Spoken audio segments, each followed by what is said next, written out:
कौन बनेगा प्रधानमंत्री, जिनमें दिन के बड़े मुद्दे की धमक होती है। और हम आपको बता दें कि अगले प्रधानमंत्री को पद और गोपनीयता की शपथ लेने में रह गए हैं महज 93 दिन। और हम हर दिन आपके सामने दिन की बड़ी राजनीतिक मुद्दे की चर्चा करेंगे और यह भी बताएंगे कि दो प्रबल दावेदार मोदी और राहुल गांधी में आखिर किसका पलड़ा भारी है। तो अब हम सिलसिलेवार तरीके से वो मुद्दे बताते हैं जिसमें किसका मुद्दा। अब तेलंगाना बिल लोकसभा से पास हो गया, एक बड़ी फांस, तो जाहिर सी बात है इसमें राहुल गांधी का कद बढ़ गया है। दूसरी बात, पुरंदेश्वरी ने मंत्री पद पार्टी छोड़ी, एक बहुत बड़ा एम्बैरेसमेंट पार्टी कांग्रेस के लिए, तो इससे मोदी का कद बढ़ेगा। मोदी की रैली को नोटिस, जिस पर बहुत नाराजगी जताई है बीजेपी ने, तो एक कहीं ना कहीं इसमें रक्षात्मक मुद्रा में बीजेपी दिखाई देती है। कद राहुल का बढ़ा। मोदी के मंच पर येदियुरप्पा, तो ये तमाम मुद्दे हैं जिस पर हम आंक रहे हैं दोनों पार्टी के नेताओं को। मगर आज तेलंगाना बिल, वो बिल जिससे देश का नक्शा बदल सकता है। मगर सरकार की जो नीति रही है इस पूरे बिल को लेकर, वो ट्रांसपेरेंसी से कोसों दूर, पारदर्शिता से कोसों दूर। आज वोटिंग के दौरान लोकसभा का प्रसारण भी रोक दिया गया। याद आ गया 2002 का वो मंजर जब गुजरात पर बहस हो रही थी और उस वक्त की एनडीए सरकार ने भी प्रसारण रोक दिया था। तो सवाल यह कि दो बड़ी पार्टियां पारदर्शिता के मायनों में पैमानों पर खरी क्यों नहीं उतरती। आज इस मुद्दे पर हम चर्चा करेंगे। कई खास मेहमान भी मेरे साथ जुड़ रहे हैं, उनसे हम बात करेंगे। मगर उससे पहले आइए देखते हैं report.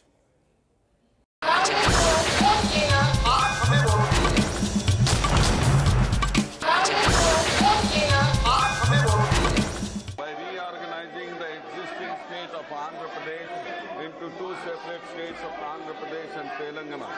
I would like to assure the members of this House that we have tried our best to accommodate the concerns of all stakeholders and mitigate the impact of the bifurcations of the state as much as possible. संसद में Telangana bill पर चर्चा होती रही और television पर प्रसारण बंद हो गया। बंद दरवाजों के भीतर और बंद कैमरे के सामने सांसदों ने आंध्र प्रदेश के बंटवारे का फैसला कर लिया। जब शोर होता है तो अपने टेलीकास्ट अपने आप उसका ये बंद कर दिया जाता है। ऐसा एक जो है चेयर की तरफ से इंस्ट्रक्शंस हैं दोनों हाउस में, और इसीलिए जो है वो टेलीकास्ट नहीं, लेकिन पूरी मीडिया गैलरी खुली तो सारे मीडिया के सामने हुआ, कोई गुपचुप नहीं हुआ। जब यहाँ पर टेलीविजन नहीं था तो क्या सब छुपके होता था क्या? पूरा मीडिया तो मौजूद था। सरकार और बीजेपी के सांसदों ने संशोधनों पर वोटिंग की और लोकसभा में तेलंगाना के बंटवारे का रास्ता साफ हो गया।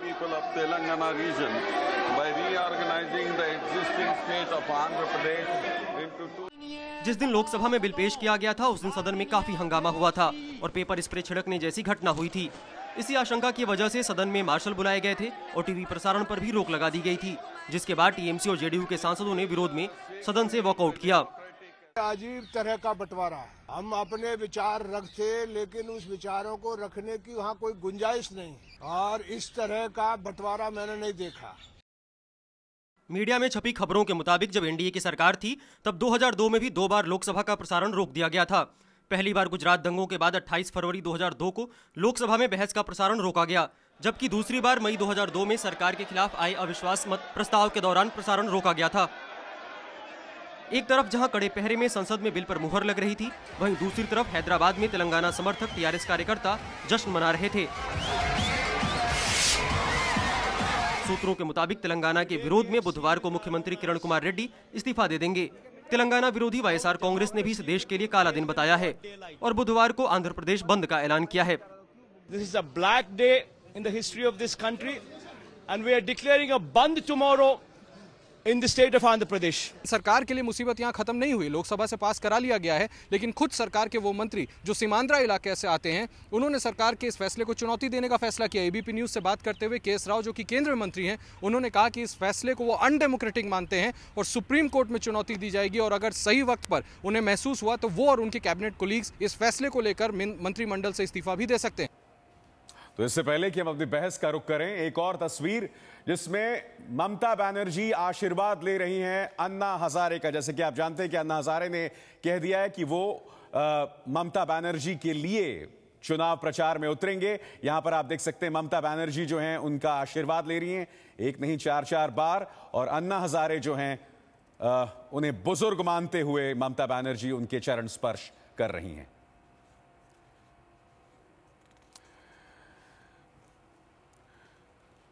तो आइए अब इस बहस का रुख करते हैं और बहस में मेरे साथ जुड़ रहे हैं कई खास मेहमान।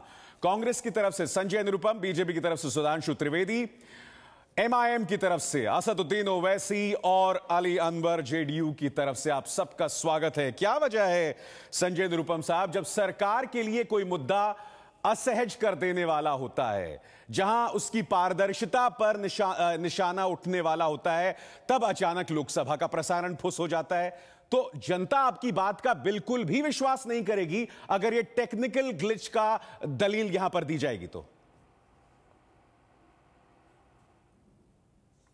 देखिए, तेलंगाना के मुद्दे पर एक जबरदस्त भावावेशपूर्ण एक विवाद चल रहा था। जब तेलंगाना नहीं बन रहा था तब तेलंगाना के सांसद उसके लिए आंदोलन कर रहे थे, तेलंगाना में लोग का सुसाइड कमिट कर रहे थे। तेलंगाना की जब बनाने की बात जब सरकार ने सोची तो सीमांध्र के लोगों ने भी इस प्रकार का विरोध शुरू किया, और पिछले कई दिनों से, कई सेशन से आप देखिए पार्लियामेंट का जो पूरा कामकाज है वो बहुत ही, उसका एक विद्रूप सा चेहरा बन गया था। और ऐसे में तेलंगाना बिल पास करते समय कुछ जानबूझ के बहुत खुशी खुशी इसके प्रसारण को रोका गया होगा, मैं ऐसा नहीं मानता हूं। लेकिन कहीं ना कहीं एक लोकसभा के कार्यवाही का एक विद्रूप चेहरा पूरा देश देखे, पूरी दुनिया देखे, इससे बचने का एक रास्ता, कारण क्या था? संजय, मैं आपसे इसलिए इत्तेफाक नहीं रखता हूं आपकी इस दलील से, लेकिन इसके अलावा आपकी इस दलील से मैं इसलिए इत्तेफाक नहीं रखता हूं संजय, क्योंकि आपको याद होगा जिस दिन पेपर स्प्रे हुआ था उससे पहले लगातार इस तरह की अफवाहें थी कि सांप छोड़ दिया जाएगा, कोई आत्महत्या भी कर सकता है, तो आशंकाएं तो पहले से थी, उग्र माहौल था। मगर यहां वोटिंग के दौरान सबके चेहरे सामने उभर कर आ रहे थे, वो तथाकथित नूरा कुश्ती सामने उभर कर आ रही थी जो आप में और बीजेपी में चल रही है। तो मैं, माफ कीजिएगा, आपकी इस बात को कतई मानने को तैयार नहीं हूं कि चूंकि यह मुद्दा बहुत संवेदनशील था इसलिए ऐसा किया गया होगा। संजय जी, मत मानिए, आप मेरी बात मत मानिए, लेकिन मेरी बात तो पूरी होने दीजिए। मेरी बात न मानिए लेकिन मेरी बात तो पूरी होने दीजिए। मैं तो कोई नूरा कुश्ती नहीं कर रहा हूं। कांग्रेस पार्टी ने कैबिनेट की तरफ से फैसला किया और उसके बाद इसको विधानसभा में भेजा आंध्र प्रदेश, और उसके बाद कहीं ना कहीं जनता के भारी दबाव में, और विधानसभा की बात मानी आपने, देखते हुए तेलंगाना गठन के बारे में हमने फैसला किया। अब नूरा कुश्ती कौन कर रहा है, अब उससे पूछिए। हमारे लिए तो नूरा कुश्ती नहीं था। मैंने कहा लोकसभा के कार्रवाई का विद्रूप चेहरा पूरी दुनिया ना देखे, इससे बचने का इसके अलावा कोई रास्ता नहीं। संजय जी, बंद कमरा नहीं था। इस पूरे बिल में लगातार शुरुआत से लेकर अब तक आपने हमेशा ऐसे कदम उठाए हैं जो गैर संवैधानिक होंगे। मैं यहां असदुद्दीन ओवैसी को लाना चाहूंगा। असदुद्दीन ओवैसी साहब, अगर मैं गलत नहीं हूं तो इस बिल का एक पहलू है, मुझे नहीं लगता कि एक पहलू है नहीं होना गैर संवैधानिक है। सुनिए मेरी बात, सुनिए मेरी बात। मैं क्या मुद्दा उठा रहा हूं यहां? संजय जी सुनिए तो मेरी बात। प्रसारण नहीं हुआ, मैं मुद्दा क्या उठा रहा हूं? संवैधानिक तो नहीं कह सकते। आज अगर ऐसे हालात पैदा हुए तो इसके जिम्मेदार आप हैं। अगर संजय निरुपम, इसके जिम्मेदार आप हैं। गैर संवैधानिक तो कतई नहीं हो सकता। ये जिम्मेदार आप हैं। आप मुझे बताइए असदुद्दीन ओवैसी। चलिए संजय, मैं आपके पास और आऊंगा, मैं अपने और पैनलिस्ट को भी शामिल करना चाहूंगा। मैं और अपने पैनलिस्ट को भी शामिल करना चाहूंगा। नहीं, आप एक मिनट रुकिए, आप एक मिनट रुकिए। आप जरा अच्छे से बात करिए, आप जरा अच्छे से बात करिए, सॉफ्टली बात करिए। ये कोई गैर संवैधानिक नहीं है। इससे पहले भी लोकसभा का प्रसारण नहीं होता था। बीजेपी के जमाने में कई बार प्रसारण रोका गया। ऐसा बिल्कुल, जब से अब आप ये दलील दे रहे हैं, प्रसारण देख रहे हैं। अब आप ये दलील दे रहे हैं। कह रहा हूं कि लोकसभा की कार्रवाई का, मैं आपको कह रहा हूं कि एक मिनट रुकिए जरा सा, मैं आपको कह रहा हूं कि लोकसभा की कार्रवाई का जो विद्रूप चेहरा था, वो चेहरा पूरी दुनिया देखे, ये कोई अच्छी बात नहीं थी। ये लोकतंत्र के लिए कोई बहुत नहीं, जैसे मैंने कहा कि आप उन चीजों को छुपा रहे थे जो आपके लिए असहजता का विषय हो सकता था। असदुद्दीन ओवैसी, अगर मैं गलत नहीं हूं तो अभी भी इस बिल के अंदर बिल है। संजय जी, मैं आऊंगा ना आपके पास, मैं आऊंगा। ये बहस आपके और मेरे बीच में नहीं है, मेरे और भी पैनलिस्ट हैं यहाँ पर, कानून बना है। मैं आप और भी पैनलिस्ट हैं। असदुद्दीन ओवैसी, अगर मैं गलत नहीं हूं तो इस बिल के अंदर एक पहलू है कि power of policing law and order of Hyderabad joint capital to the governor, यह बिल का हिस्सा है अभी तक, अगर मैं गलत नहीं हूं, जबकि कॉन्स्टिट्यूशन में इस बात का कोई प्रावधान नहीं है। असदुद्दीन ओवैसी साहब, यह अभी भी बिल का हिस्सा है? बिल्कुल सर, क्लॉज 8 जो इस बिल का हिस्सा है, इसमें कहा गया है कि हैदराबाद में जो ग्रेटर हैदराबाद म्युनिसिपल कॉरपोरेशन है, जो 628 किलोमीटर पर मुश्तमिल एरिया है, उसका लॉ एंड ऑर्डर साफ साफ तौर पर गवर्नर के पास रहेगा। हाँ। अब मेरा सवाल कांग्रेस पार्टी से ये है कि 8 जिलों में तेलंगाना का उनका चीफ मिनिस्टर के पास लॉ एंड ऑर्डर रहेगा और 628 किलोमीटर में गवर्नर के पास रहेगा। भैया ये तो बताइए, ये कौन सी जमहूरियत की आप प्रैक्टिस कर रहे हैं? और जो कांग्रेस के नुमाइंदे आपके प्रोग्राम में इतने चीख मार मार कर कह रहे हैं, अगर कल के दिन कोई हुकूमत ये कर दे कि नहीं भाई, मुंबई का जो लॉ एंड ऑर्डर रहेगा वो गवर्नर के पास रहेगा, हाँ। ये चीफ मिनिस्टर के पास नहीं रहेगा, तो क्या वो आर्टिकल 246 का वायलेशन नहीं होगा? और अगर मैं ओवैसी साहब गलत नहीं होगा? एक और मैं जवाब लूंगा इसका। एक और, अगर इसमें मैं गलत नहीं हूं तो इसमें एक और प्रावधान है कि गवर्नर जो है वो कैबिनेट की राय लेंगे, मगर अगर हैदराबाद जैसा ट्राइपरटाइट मुद्दा आ गया तो वो गवर्नर किस कैबिनेट की राय लेंगे, तेलंगाना की या सीमांध्रा की? नहीं, तो ये तमाम सामंजस्य भी बना हुआ है। मैं इसका जवाब दे सकता हूं इसमें। अरे भाई जरा ठहर जाओ, सुनो, इतने उताले क्यों हो रहे हो? जरा सुनो तो सही, आपके कारनामे नहीं, आपने एक सवाल उठाया है, उसका जवाब देना मैं चाह रहा हूं। आप अनुमति देंगे? जरा ठहर जाओ भाई साहब, मैं आ रहा हूं संजय जी, आपके पास आ रहा हूं। अपनी जमीन और जायदाद बचाने के लिए लड़ रहे हैं। यहाँ सीमांध्र और तेलंगाना का अपनी अपनी जमीन जायदाद की लड़ाई चल रही है सबकी। मैं आ रहा हूं, ओवैसी साहब संक्षिप्त में बताएं जरा। देखिए, मैं संक्षेप बिल्कुल ही मुख्तसर में आपको बता रहा हूं कि उस एक्ट में यह है, क्लॉज 8 सबसेक्शन 3 ये कह रहा है कि governor will over rule the council of ministers. ये उनका डिस्क्रेशन है। कैसे आप बताइए कि ये तो अनकॉन्स्टिट्यूशनल है? आप बेसिक स्ट्रक्चर ऑफ कॉन्स्टिट्यूशन को छू रहे हैं। चलिए, 371H अरुणाचल प्रदेश में है, आप ऐसे ही पास कर सकते हैं इस बिल को? आप मुझे सवाल ये पैदा हो रहा है कि क्या तेलंगाना के लोग हुकूमत नहीं कर सकते? संजय निरुपम, इस बात का जवाब दीजिए। ये पहलू अभी भी बने हुए हैं इस बिल के अंदर, तो आपने लगातार असंवैधानिक काम किए हैं इसके अंदर, हम क्यों ना आप पर यह आरोप लगाएं? देखिए ओवैसी साहब ने आज इस बिल पे बहुत सारे संशोधन मूव किए थे। उन संशोधनों के ऊपर सही मायने में चर्चा होनी चाहिए थी, लेकिन लोकसभा का जो माहौल था उस पर कोई चर्चा नहीं हो पाई। यह दुर्भाग्यपूर्ण बात है। हां, इस पूरे कायदे में अगर कुछ कमियां हैं, खराबियां हैं, तो ऐसा नहीं कि ये एंड ऑफ द रोड है। आने वाले दिनों में इसमें संशोधन किया जा सकता है, करेक्ट किया जा सकता है। संजय प्लीज, बात यह थी कि तेलंगाना जो पिछले 5 वर्षों से एक बहुत ही हॉट टॉपिक था, उसके लिए एक डिसीजन लिया जाए। आपने ये संविधान में है ही नहीं कहीं इस बात का जिक्र कि लॉ एंड ऑर्डर हैदराबाद का गवर्नर के पास हो सकता है। यह असंवैधानिक है। इसे करने के लिए आपको 2/3 बहुमत चाहिए कॉन्स्टिट्यूशनल अमेंडमेंट लाने के लिए। मैं संविधान का जानकार नहीं हूं। अगर गृह मंत्रालय के अफसरों ने, गृह मंत्रालय ने कानून बनाया तो निश्चित तौर पर इसके संवैधानिक पहलू के ऊपर काम किया होगा। फिर भी अगर इसमें कुछ गलत है तो निश्चित तौर पर आगे करेक्ट किया जा सकता है।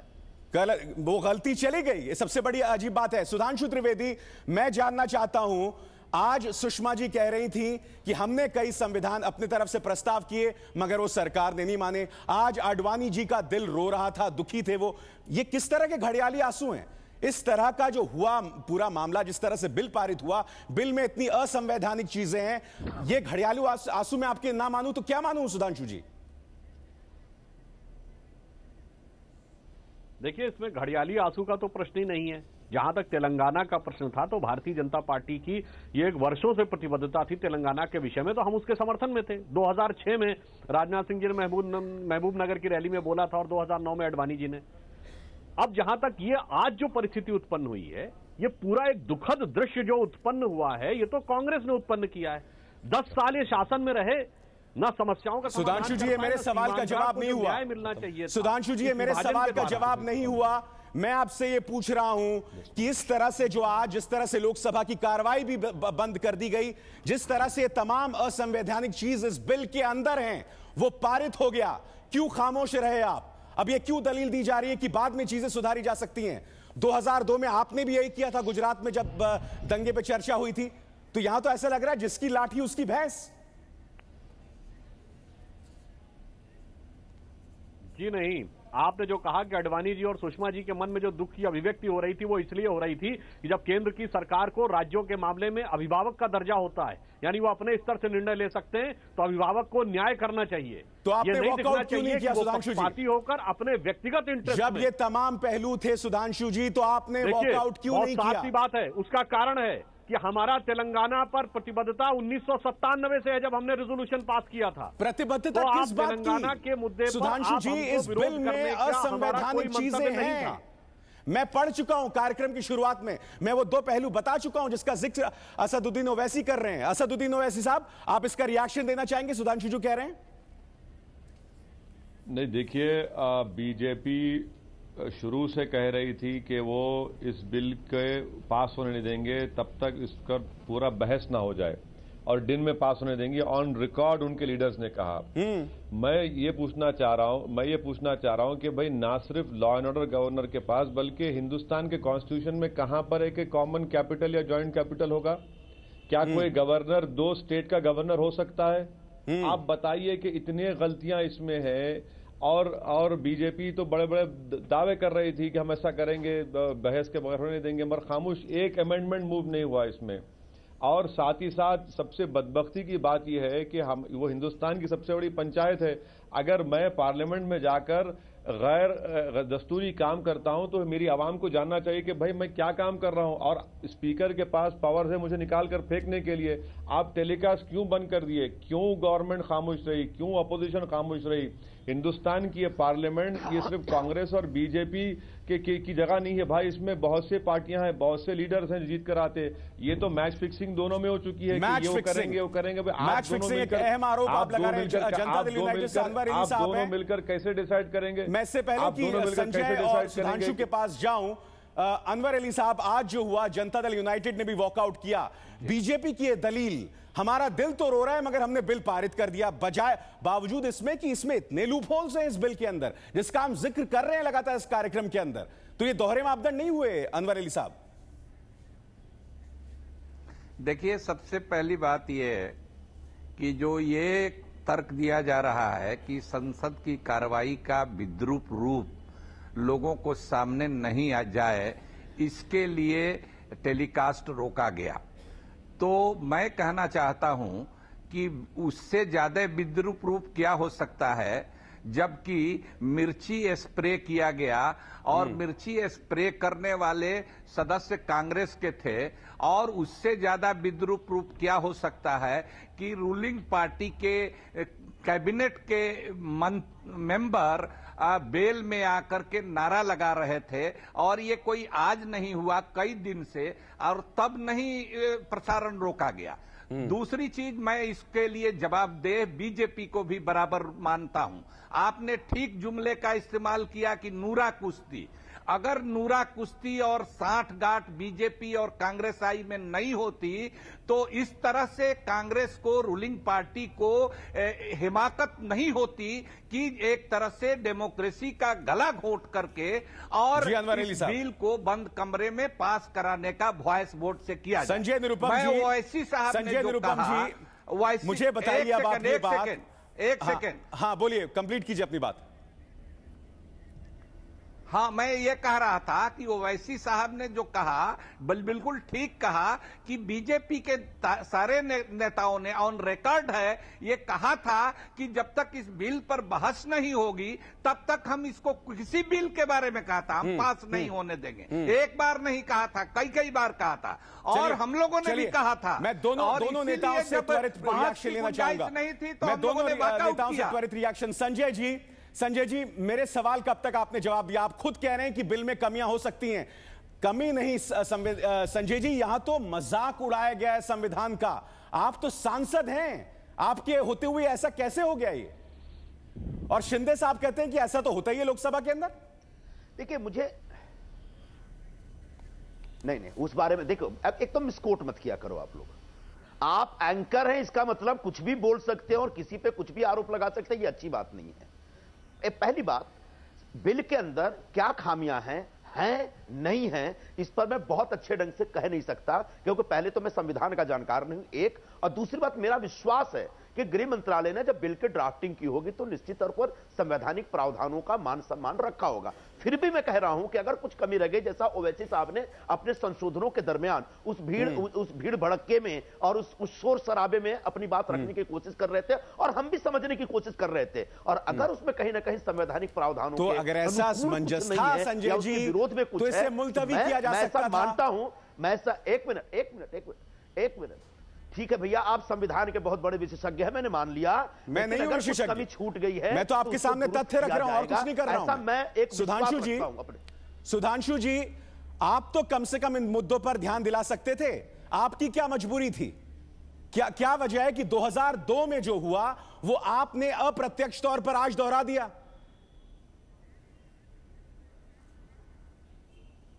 देखिए, मैं इन दोनों पक्षों का उत्तर देता हूं। पहली बात जो नूरा कुश्ती की कही गई, इस पर मुझे बहुत आपत्ति है। नूरा कुश्ती तो ये होती है कि आंध्र प्रदेश की कांग्रेस की सरकार विपरीत प्रस्ताव पारित कर रही है और केंद्र की सरकार विपरीत प्रस्ताव पारित कर रही है, आप और मेरे सवाल से भटक रहे हैं। मुख्यमंत्री पद पर बने हुए हैं। मैंने कहा तो ये कि नूरा बीजेपी कुश्ती ने नहीं तो क्या और क्या है कि आपकी एक ही पार्टी की संविधान यूनिट के साथ मजाक को रोकने के लिए बीजेपी ने क्या किया? ये सवाल है मेरा आपसे। मैं उस पर आ रहा हूं। देखिए, ऐसा है कि यदि यह संसद चलने वाली होती तो हम कतई बगैर संशोधनों के प्रस्तावों को पारित नहीं करने देते, मगर 3 महीने की बात है। हमारी सरकार आएगी तो जितने भी असंवैधानिक प्रावधानों का इन्होंने यहां पर उल्लेख किया है, हम सबका समाधान देश के सामने व्यवहारिक रूप से सबको न्याय संगत ढंग से देश का नक्शा बदलने वाला है सुधांशु जी, और आपने बिल को लोकसभा में ऐसी पारित कर दिया। मैं एक और बात, एक मिनट मुझे कृपया अपनी बात पूरी करने दें। कृपया मुझे अपनी बात पूरी करने दें। जहां तक विद्रूप चेहरे की बात है, कांग्रेस जब सत्ता की राजनीति के लिए करती है, देश के हर अंचल में क्षेत्रीय समस्या के लिए, जम्मू कश्मीर हो, पंजाब हो, असम हो, एलटीटी हो, और चाहे मुंबई में राज ठाकरे का विषय हो, ये हमेशा राजनीति के लिए अलगाववाद सच तो ये है। बोते हैं। चलिए सुधांशु जी, संजय जी, असदुद्दीन साहब और अली अनवर साहब, मेरे पास इतना ही वक्त है। सच तो यह है कि यह एक ऐसा मुद्दा है जिसमें आज बीजेपी और कांग्रेस दोनों ही काफी हद तक एक्सपोज नजर आ रही हैं। जिस तरह से प्रसारण को नहीं दिखाया गया, जिस तरह से इस बिल के अंदर कई विवादास्पद पहलू लोकसभा में पारित हो गए, जिस तरह के घड़ियाली आंसू की बात बीजेपी कर रही है, ये तमाम पहलू हैं जो आने वाले दिनों में विवाद का विषय बना रहेंगे। तो कौन बनेगा प्रधानमंत्री में, आज के लिए बस इतना ही, मगर खबरों का सिलसिला लगातार जारी है एबीपी न्यूज पर।